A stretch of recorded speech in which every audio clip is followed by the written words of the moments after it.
Alhamdulillah, thank you very much for coming. The themes that the theme that I'm going to play with for the gatherings is the theme of paradise, and I think it's an incredibly important topic that we, as a Islamic community, have a huge and rich heritage of an understanding of paradise that's very, very unique. And I don't think there's enough literature in English, and even within the when you look at lectures online, there's hardly anything really covering this theme, and it's probably one of the most important themes that as a Muslim community we have to understand and appreciate and meditate upon. This theme is one of the most important themes, because if you think about it, if you came here today, some of you may have come to this gathering today and thought, especially I can see it in some of the youngsters' faces, the boys, why on earth am I here? And what is the point of me being here? Why did Mum take me along here? Okay, and that's a very important question. Why am I doing this? And usually in the Muslim community, our reply is, you got to do it. Yeah, and unfortunately, a lot of our religion, we've inherited that because we take our religion for granted. We just think, well, it's going to be, that's the case, that's how we do things, and it will stay like that. But it won't stay like that. Unfortunately, as a community, there's far more challenges that we face today than there are in the villages of Pakistan. And even then, I think the challenges are hitting them there now with the access to the social media. And so we really have to engage people and discuss. And sometimes it's just about simple things. People in the end, especially men, I've noticed men especially, they need something practical.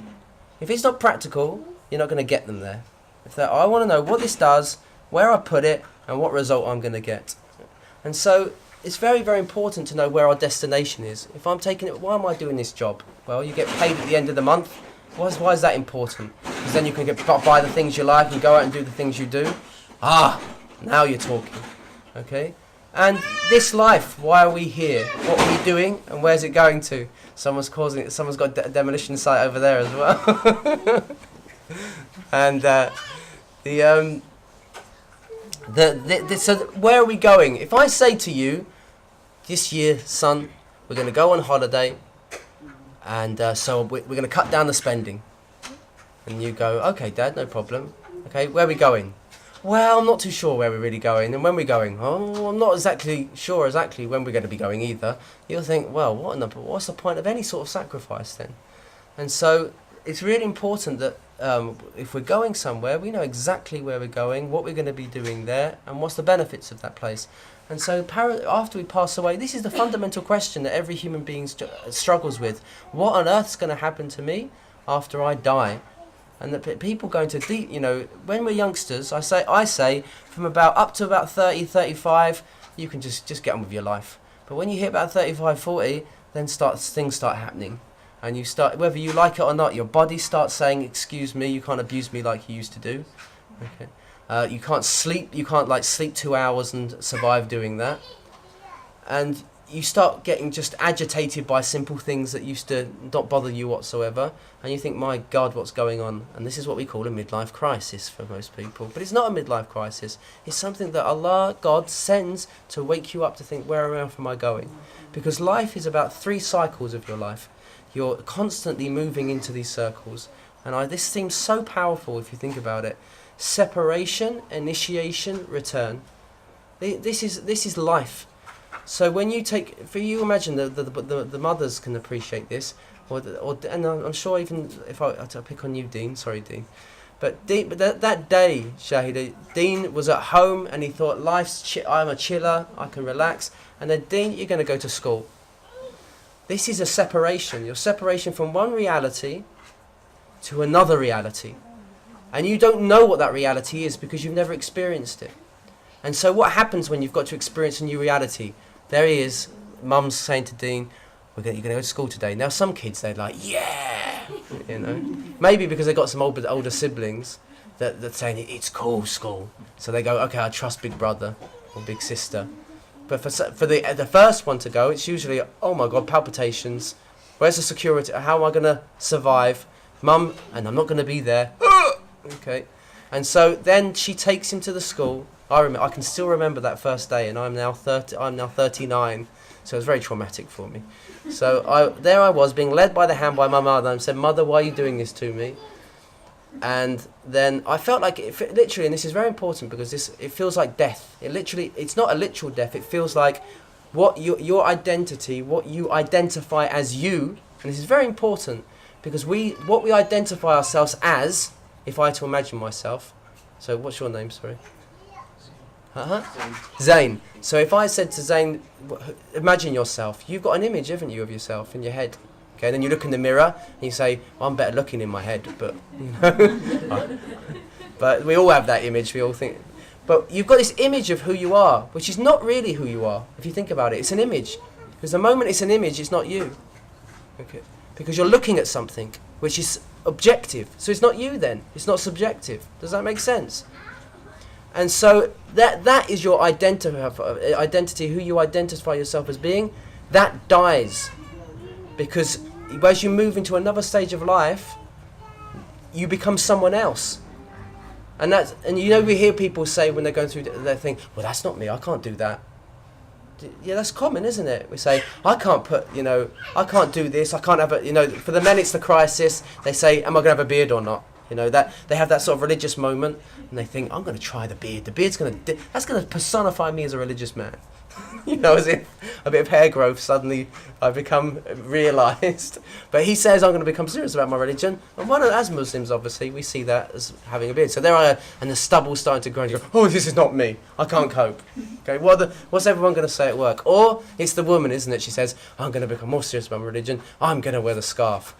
Yeah, and then she goes, and she puts it on and goes, oh my God, I look like an Auntie G. Then I'm not doing this. This is not me. And that's an example of you not feeling comfortable because you identify with something. And this is important for us to understand. And when you do that, what's so amazing about it, just take that as an example. The beard or the scarf as a new part of your identity. Look there. That's a death and an initiation to something new. Does that make sense? So when you're crumbling and think what they're going to think at work, you're saying you're dying to an image of yourself and what other people hold you to be as well. Which this isn't you still, it's still an identification. And we're constantly going through those cycles in our lives. And separation from that identity, death to it, so you get that panic attack basically, how are they going to view me? And I remember I've listened to stories of young girls who their parents, they say you're wearing a scarf now, you've hit puberty, okay? And now you go to school and they're having, does this ring a bell for some sisters? And they say, my parents are making me wear a scarf to go to school. Oh my God, this is not me. And then you're going, it literally feels like death, does it not? Because you're saying goodbye to something. And then you go into a new, which we call initiation. So separation, initiation, and then return. What's the return? So for example, let's go back to Dean's example. He goes to school for the first time. I can still imagine it, Dean. Mum's holding me, and then there's the headmistress. And it was like the Wicked Witch of Wizard of Oz, okay? I can still remember her, Mrs. Lewis, okay? And she said, I was crying and screaming and holding on to Mum. Death, it was coming. And then she grabbed me, the woman, and said, stop being a baby. Yeah, and she pulled me into the nice introduction to school. In those days, they weren't as nice as they were today. And then she dragged me off, and I can just remember walking back, Mum, how dare you? How could you do this to me? And there I was, never to be seen again, and a new identity. And then Mother's like, oh, how can I do this to my darling baby? Yeah, and she's having palpitations, but she has to do that. And if a mother doesn't do that, and this is the danger of the mothers sometimes, is they don't want their little sons and daughters, especially sons usually, sons to go through the pain. But they have to. They have to find themselves. And those realms, those movements in our lives get more complex and more detailed as we go along. That's just one. What's another phase? Finding a new job. What's another phase? Going to university. What's another phase? Getting married. These are all initiations. and it's about death to the life before. And this is why, sorry to also talk about marriage, is that why this is where's the marriage fail? It's where you have, no, this is how I do things. This is my identity. Well, I'm sorry you died the day you got... I should use that as a marriage speech, you know. I just did a marriage one yesterday. Welcome to death. And look the couple in the eye. Because what you perceive life to be there, it's gone, I'm sorry. And now it's a new life, and you're going to learn new rules. And then children, new life, new rules. And the goalposts are constantly changing. But I like my comfort. I like things to be like they always are. That ain't life. And that's the greatest lesson you can ever teach our youngsters, that you're going to go through these stages. Okay? And the ultimate one is the literal death. And then we go. Now, the return's really interesting, because the return is basically, there's Dean, and he goes back after that day of school. And I'm hoping that the first day of school for you, Dean, was a good experience. Was it a good experience? No, you don't remember. That's very traumatizing then, because he's gone into disassociation and he doesn't even remember it. And you go back, and you're going back to the place you were initially at. But is it the same home anymore? It's a completely different. You're looking at reality completely differently. There's new rules now of engagement, and that's all there is. Okay, that's the whole hero's journey. That's the stages of life. The Prophet ﷺ, it's so beautiful. You think the Prophet ﷺ, he left Mecca, he turned back, just like the mother the son turns back to the mother, thinking, what's going to happen to me? If you're familiar with the story, when he went, he turned back and he said, "Oh Allah, I wouldn't even have left this place if it was for my own volition. But the circumstances, they forced me to do this." He didn't want to leave Mecca because it's comfort for him. But he's got to go on that journey. But what does Allah say? إِنَّ الَّذِي فَرَضَ عَلَيْكَ الْقُرْآنَ لَرَادُّكَ إِلَى مَعَادٍ. He who imposed, he made it upon you, the Qur'an, he will return you back to the place of return, which is really interesting. Ma'ad, a place of return. And the Prophet ﷺ, what does he do? He leaves Mecca and he comes back to Mecca, and it's a completely different return though, isn't it? Now his people completely rejected him. Now they're subjugated before him. Basically, what are you going to do to us? And the Prophet ﷺ is in a completely different position. But his position is a position of authority now, because he's gone through the process, and now he has the tools in order to gauge as a leader for the community, guide them, and he doesn't even take revenge. That's what's so phenomenal about this story. That's the whole story of the seerah. This initiation, separation, return. And you see this theme constantly through the seerah, and you'll see it through your lives. This is an initiation, a separation, initiation, return. If it's your first time. Okay. For some people, it's a comfort zone. They're used to this. They come to it every week. And so paradise is the ultimate. It's the separation from this life, initiation into the grave, separation from the grave, initiation to the next life, the standing, separation from standing, and then initiation into paradise, and that's that. And it's a return. This is what we've got to do. Do you know what's so important about... I had this whole speech planned and I'm just going off on a tangent now. But do you know, Islamically, and this is really important for people doing Hajj, have you noticed when we do Tawaf, we're going round, and this is a separation, initiation, return. You're initiating into a tawaf, you're separating, going into a tawaf, into a sort of a state of homeostasis with the divine decree. If you think about it, you're going to the flow of the divine decree with the rest of nature, where everything's making tasbih of Allah subhanahu wa ta'ala, and you're falling in line with that basically glorification of Allah, and we're going round. But are we going anti-clockwise or clockwise? We're going anti-clockwise to show that we're going back to our source. We're not going away. If you think about what does time do to us psychologically, it feels like we're going away from our origin. Isn't it? If you think about time, we're constantly going, and if you think about it from a Western mindset, we're progressing, aren't we? And the past was, primitive, and we are advancing and developing and seeing the past as always. And there has that element. I'm not looking back at that. Sometimes there's an element that we are advancing, and every moment is new and fresh. But at the same time, And but that's very disconcerting if you think because we're moving away from our source, so there's a separation. But we don't see it from an Islamic perspective as that. We see that we're coming full circle and coming back. And when you realise that we're actually journeying back to our source, it actually feels a lot more comforting than going away from something that you started from. And so the tawaf is an expression of going back. We're like going against the movement of time and coming back to our source, Allah subhanahu wa ta'ala, with the left side faced towards the Kaaba, because the Kaaba is a reflection of the heart. It's the ultimate mystery. We don't know what's there. That introspection, that black mystery, like a black hole that pulls us in, that most people are trying to avoid for the whole of their lives. It's like just fill that void with materialism and expectations of others, but the ultimate thing is to close the eyes and go in and what am I? Who am I? And the Kaaba is a manifestation of that, because it's all 6 degrees. It's north, east, south, west, up, down. That's all you can relate to in life. That you're always in that situation. But when you get in the Kaaba, you're like, where do I go? What's the direction? And now you're looking outward, even when you're inward. And so really, it's like a complete mystery. So where is it? It's not even within these confines. The soul, your center, all of our centers, is something beyond space. It's beyond time. And it's just about tuning in and being perplexed by that ultimate mystery and secret that Allah subhanahu wa ta'ala has placed within us. And that's the journey. And it's not even a journey. It's already there in front of you. We've just got to open our eyes and be open to it. And we've created the veils ourselves.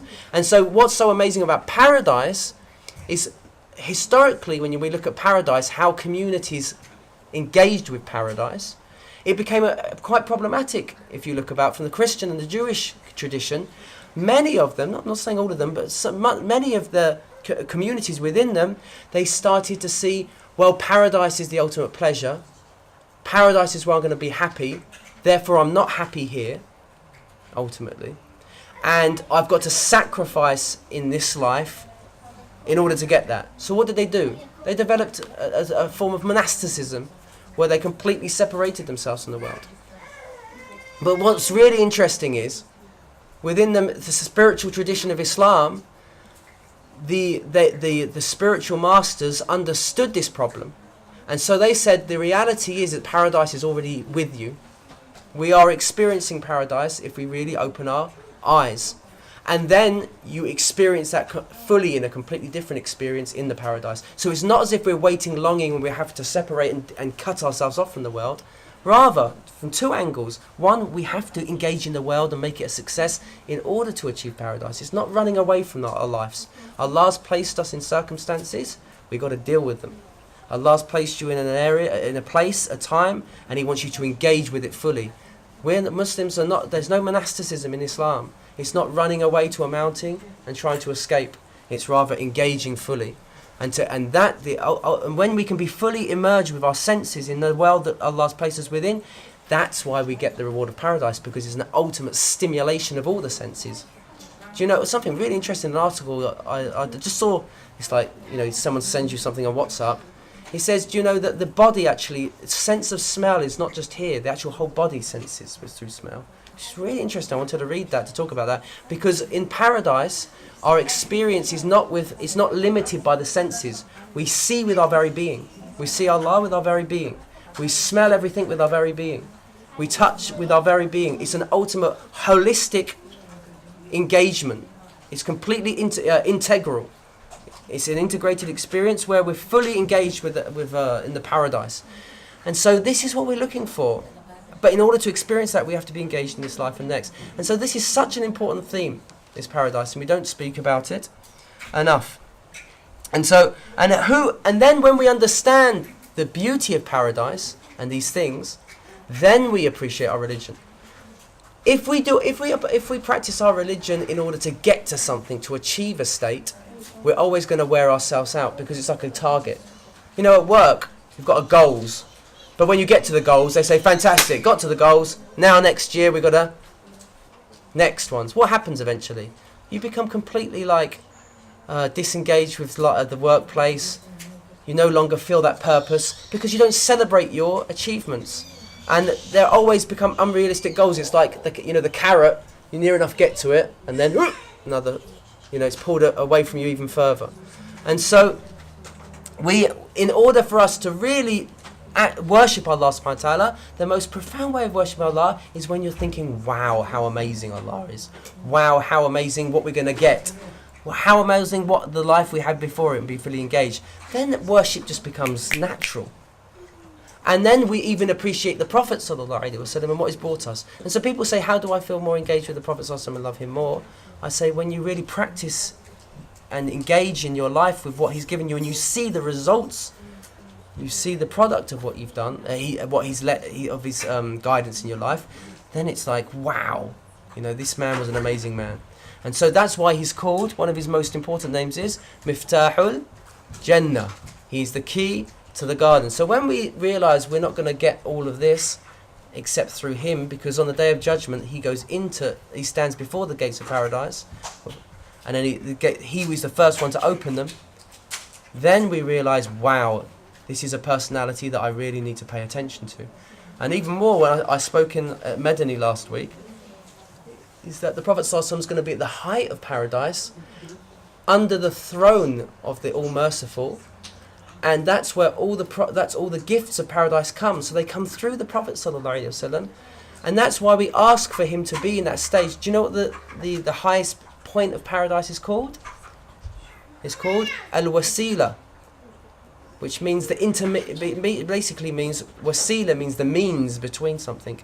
And what we ask that for the Prophet ﷺ in the dua after the adhan. What do we say? Allahumma rabba hadihi da'watin tamma wa salatin qa'ima ati sayyidina Muhammadin the wasila. Well, stop there.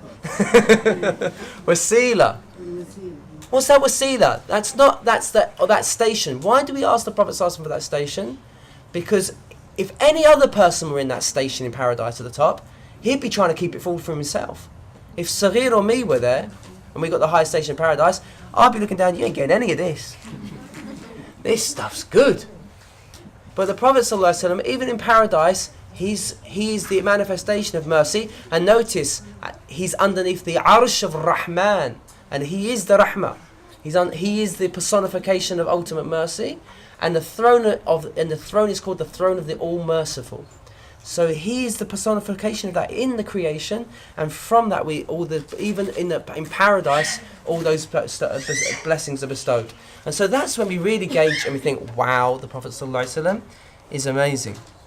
And so he is called Miftah al-Jannah. And as I said, in our tradition as Muslims, there's if you look at the Old Testament, you look at the New Testament, you look at Hindu scriptures, you look at Buddhist scriptures, there's very small detail about paradise. Then when you look at the Islamic tradition, it's rife. It's all throughout the Quran, and it's all throughout the prophetic traditions. And I believe that's a proof of its truth. Because if you don't know where you're going, if I say, well, my religion's the truth, and then you say, okay, well, what's going to happen in the next life? Because that's the ultimate question, really, that religion's trying to answer. What's going to happen to us? Our everlasting life, what is it going to be like? You ask any other tradition, they cannot answer that question. But Islam, it is so detailed about what we're going to experience. Why? Because the Prophet ﷺ was there. That's what's amazing. Imagine if we were living amongst the Prophet ﷺ, and he says, I was in paradise, and I saw this and this and this.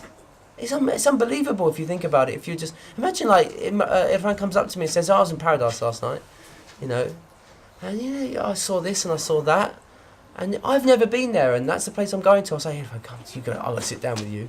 Let's have a cup of chai about this, and you tell me all about it. And so this is what's so important and for us to understand and appreciate.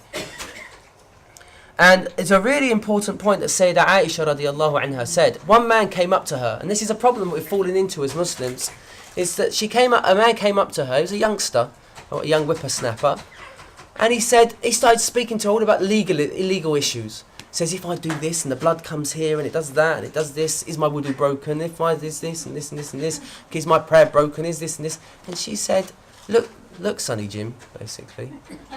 Says, do you realise, she said to him, if the Quran came down revealing all this stuff at the beginning, we wouldn't have even done it. So she said, if it told us to stop drinking at the beginning, we would have never have done it. If it's spoken about you've got to stop, fornication and girls, boys, dating, all this sort of stuff, we would have never have left it. However, the beginning of the Quran was all targhib and tarhib. It was encouraging and warning. And he says, because of that was so instilled with us, then at the end, when these rulings came down and people were in a state, it was like that. And this is what we've got to understand as Muslims. We've got to leave people alone. It's a big problem. It's like, you experience as a convert, I accept Islam, right, you've got to do this, you've got to do that, you've got to do this, you've got to do that, you've got to do this. Cut the guy some slack.